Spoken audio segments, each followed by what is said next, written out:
Everywhere people exercise, millions upon millions are spinning. Who invented this? It's a question with two different answers from two different people. Only one of them is spinning the truth.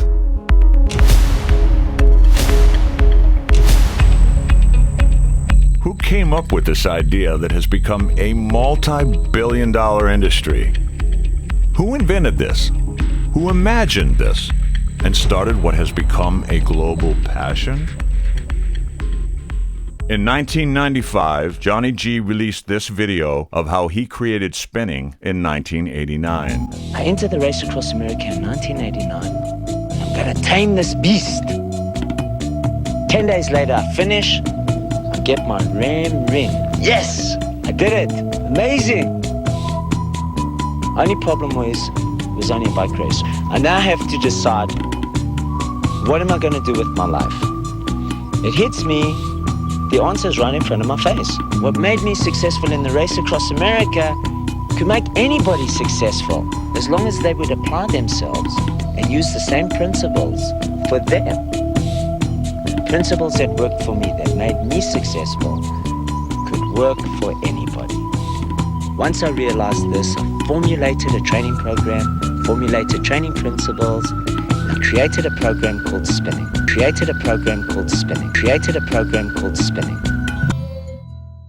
Everybody knows what spinning is, and spinning's turned into a bunch of other things.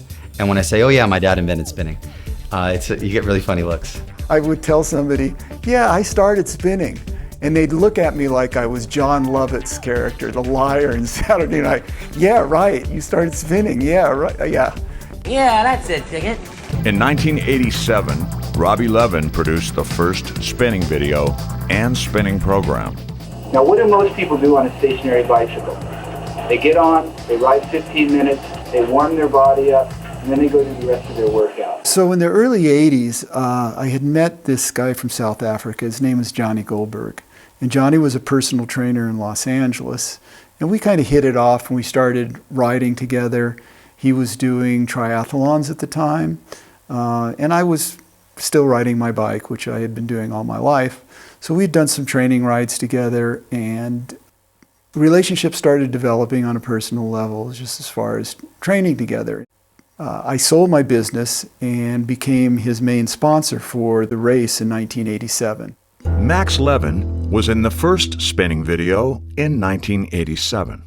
My father decided to fully sponsor Johnny G in this race, which meant buying and outfitting the support vehicles, getting the sponsors, making the cycling wear, custom making the clothing, and paying for the whole event, hiring, the crew and running the races. Around the time that we were training for the race, we were on a normal 100+ mile training ride, and I went down in some gravel on my bike and fractured my femur. Robbie had 2 steel pins in his femur, and his doctor did not want him to risk riding on the road until the pins were removed. He had a surgery with some pins put on the neck of the femur, and he had a hospital bed at home. He had a pretty quick recovery because he was a really healthy guy and he took good care of himself. But for his recovery, he wanted to get back out on the road. Richard Hirsch, Robbie's business partner in 1987. So he set up this apparatus in our office so he could continue riding. And during that time, he clicked on this idea of having a bike and spinning where it's more of an organized workout.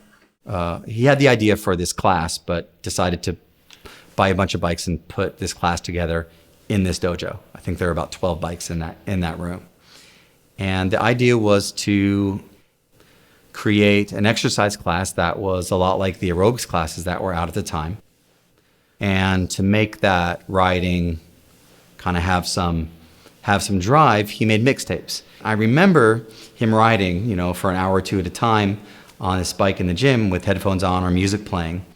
And I wanted to do it because it was good training in the winter. And you could ride any time of the day, it didn't matter what the weather was. And the tapes that we used, they said, first one said spinning 1 and the second one said spinning 2. The idea was to create an exercise class that was a lot like the aerobics classes that were out at the time, but on bicycles with everybody riding together. We were already using heart monitors out on the road. We were already listening to music, and he had developed this home training program to recover from his hip injury, and that all became this spinning idea. So those classes happened, in 87. He had a friend who he was kind of supporting or funding as a cyclist who was living in the house with us, this cyclist named Johnny Goldberg. John Vrabel was also in the first spinning video and spinning classes. And the classes would last about maybe for 45 minutes to an hour, and he would invite various people over, and then he started incorporating heart monitors with the spinning so people could watch their own heart rate, and part of the program that was developed was how you would move your heart rate. If let's bring it up 10 beats, or let's take it up 5 beats. At the time, the big fitness craze was aerobics. And Jane Fonda was out, and all of the aerobics classes were the hot item at all the gyms. Michael Varbeck was in the first spinning video and attended spinning classes at Robbie's home. I was introduced to Jane Fonda, got to meet her, got to talk to her, and I came back and I said to Robbie, she's making a lot of money on these VSS tapes, and I think, what if we shot a video? What if people could put a VSS tape in to play in the living room, then they could work out together with us.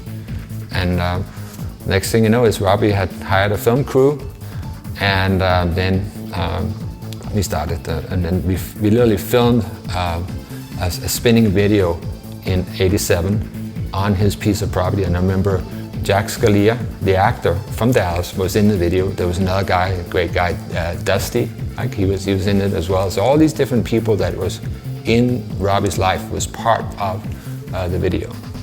I remember one time he said, we're going to copyright this, because that was kind of the next step. And this is after maybe a year and a half of practice and experimenting. And so he hired this guy named Chuck East to come in with a film crew, and they set up the spinning bikes in one of the rooms upstairs. And I remember they were filming, and I started going along, and all of a sudden I hear, cut! Hey, the big guy in the back, you're too big, out, get out. And so I was in it for about 30 seconds. We were using heart rate monitors at the time, so there were goals with zones, heart rate zones. I came up with this idea, and Johnny and I put together classes at my house. Everybody got heart rate monitors. I did all the music programming. Johnny and I would be in the middle of the class, kind of on a little riser, just like regular spinning classes, and we had all these people on bikes.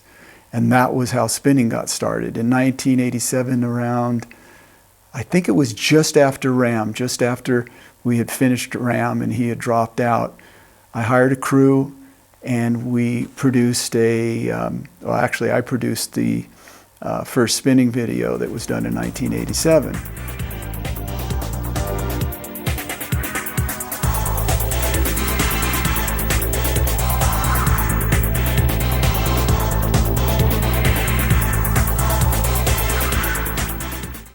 Jack White participated in the original spinning video. We made a video. We made the first spinning video, and I was in great shape, and we had a company come in and videotape it. We did a video, the very first spinning video ever, and I am in that video with Robbie and Johnny G. Dusty Orrell was a regular in the first video and spinning classes.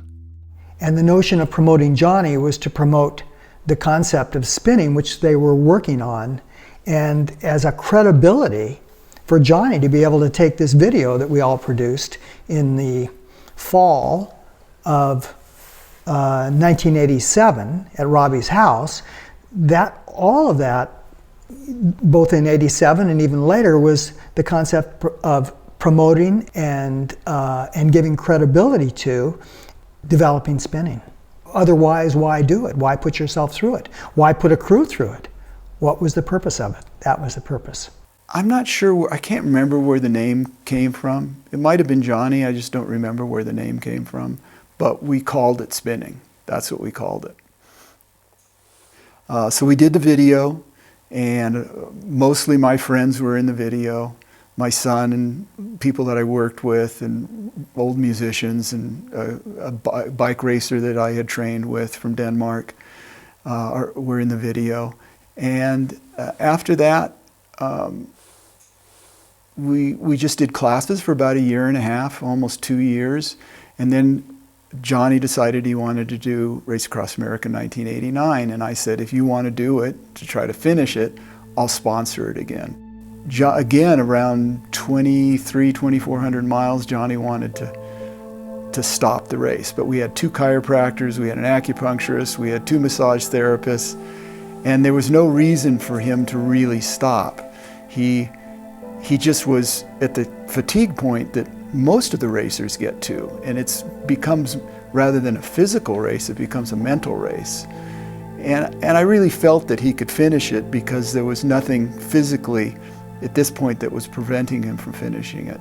So I just appealed to his ego and I said, Johnny, before you drop out of the race, I just want you to think about one thing. What's it going to feel like in 3 months when you're not going through this pain and your friends and your sports friends come up to you and say, oh, so you didn't make it again, huh? And that clicked. He was tired. It's such a grueling race. And he was so tired, it was hard for him to process things. But that ego was still there that drives a lot of people that are in sports. And he looked at that and he said, I can't deal with that failure again. So he got back on his bike and he finished the race. And it was a great accomplishment. I was really happy that he finished. He was really happy that he finished. But after the race, some things happened that just caused me to take pause and say, it's time for us to part ways. I don't remember how many years after that spinning showed up as a class out there in the world. And I remember saying, hey, that's spinning, that's your spinning. Don't you want to go after that? And he was like, no, I don't, what am I going to do? I don't want to go after that. He's that kind of guy. I don't have anything to gain from it. I don't remember the exact details, but he just wasn't interested in being involved in a battle with, in a lawsuit with, fighting Johnny G, and dealing with that, just being involved in that energy. He was having a good time in his own life, doing his own thing. I heard some rumblings that a couple years later that he was doing spinning classes again on his own. And all of a sudden I see this article in People magazine as an interview with Johnny G, where he says he created spinning in 1989. And that was a real surprise, that the guy actually took total credit for something that he didn't even come up with the idea for, and then tried to hide it by saying that he started it 2 years after we shot our video and had all our spinning classes. I entered the Race Across America in 1989. I created a program called Spinning. His attitude was fine. He knew that if he wanted to, he could do whatever he needed to do, but he didn't even look at it that way, and I thought that was remarkable. It was very kind. I think he appreciated what he had really started and didn't need to be involved in it for his ego, because he didn't seem to have an ego about that, and I thought pretty remarkable.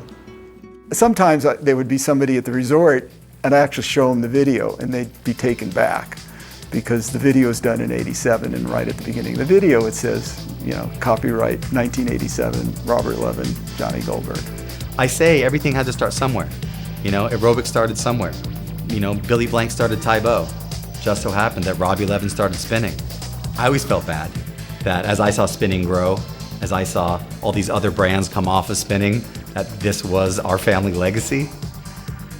And I still look at it that way, but it's with a quiet voice inside because whatever, it's what are we gonna do? I've been seriously riding since I was 12 years old, and I'm still riding 5-6 days a week. Nothing's changed since I was a kid. When I came up with the idea for spinning, it was all about the love of cycling.